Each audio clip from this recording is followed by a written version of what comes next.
Hello and welcome to the AFL Auto Blends 3D car creation channel. This is an update. There's a Blender 3.0.1 has been published in the last few hours. So to get Blender, go to www.blender.org /download. Okay, and then you get to this screen, click the download button here, and it will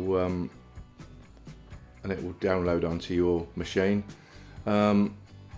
Basically what's in 3.0.1 is just about fixing bugs that were reported in 3.0. so apparently there's about 90 bugs in there which will be sorted out in this latest version. So this is just a very quick video to tell you all about the recent download in Blender. Thanks for watching.